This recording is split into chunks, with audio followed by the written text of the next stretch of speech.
Башкортостан впервые занял 12-ю строчку в рейтинге качества жизни по версии Ассоциации стратегических инициатив. Об этом говорили сегодня на оперативном совещании правительства под руководством Радия Хабирова.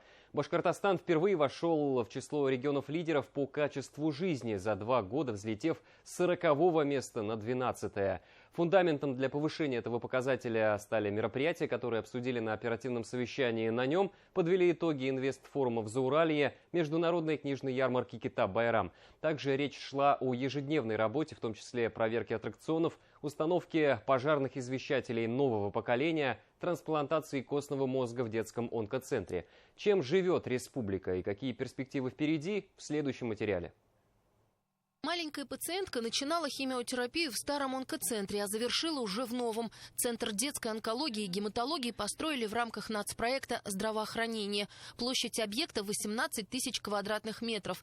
И если раньше на лечение приходилось ехать в федеральные центры, то теперь не всегда. Сейчас стоит задача организовать процедуру трансплантации костного мозга. Об этом говорили на оперативном совещании под руководством главы Башкортостана. Вы еще обещали, что летом начнется новый вид медицинских деятельностей, новый вид трансплантации, это пересадка костного мозга в нашем новом онкодиспансере детском. Это когда у нас будет? Первый этап мы уже сделали. Специалисты центра Димы Рогачева приезжали, провели забор биоматериала.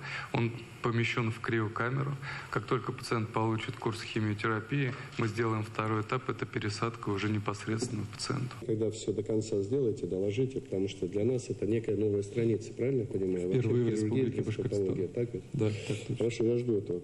Для спасения жизни разрабатывается и другой проект, пока пилотный для 3 районов – Благовещенского, Ишимбайского и Стерлитамакского. Внешне обычный пожарный извещатель, но этот экземпляр оснащен JS-модулем. Мы устанавливаем пожарный извещатель, он работает, но он просто звуковой сигнал дает. И человек, который может быть не мобилен, он не спасется. Мы сейчас устанавливаем туда GSM-модуль, который будет сразу отправлять сигнал в 4 адреса. Опеки, ну кого скажут, там родным, близким или там сельсовету, и человека можно будет спасти. Мы это в 3 районах такой пилот делаем, поэтому прошу это отработать. По итогам прошлого года Башкортостан занял 12-ю строчку рейтинга качества жизни по версии Ассоциации стратегических инициатив. Республика впервые вошла в число регионов-лидеров. Для сравнения, в 2022 была 25-я позиция, а в 2021 и вовсе 40-я. И теперь 12-е место. Это хорошее место. Все-таки среди 89 субъектов рейтинг качества жизни. Это показатели, значит, экологического благополучия, здравоохранения, образования, поддержка семей, чистота, безопасность. То есть интегральный очень важный показатель. Что очень важно, что агентство большую долю формирования рейтинга с учетом мнения людей. То есть они делают такие системные опросы. Это значит, люди сами подтверждают качество жизни, оно улучшается. Вот для нас это показатель.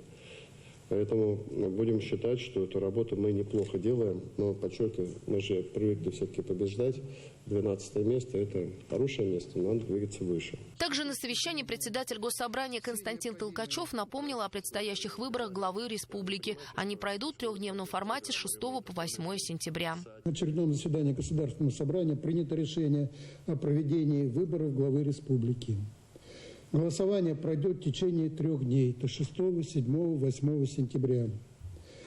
Депутаты выражают уверенность, что выборы, как и все предыдущие, пройдут безупречно с юридической точки зрения. Все необходимые условия для этого в республике имеются. Вместе с главой Башкортостана жители республики будут выбирать депутатов городских и районных округов. И в этом контексте важно избрать тех, кто доказал преданность Родине не словом, а делом. Речь идет об участниках специальной военной операции, которые вернулись. Ради Хабиров подчеркнул, они защищали Родину и понимают, что такое настоящий патриотизм. Роза Хабибуллина, Флорида Ким, Азат Ишбулатов, Руслан Галямов и Булат Садреев. Новости. Уфа.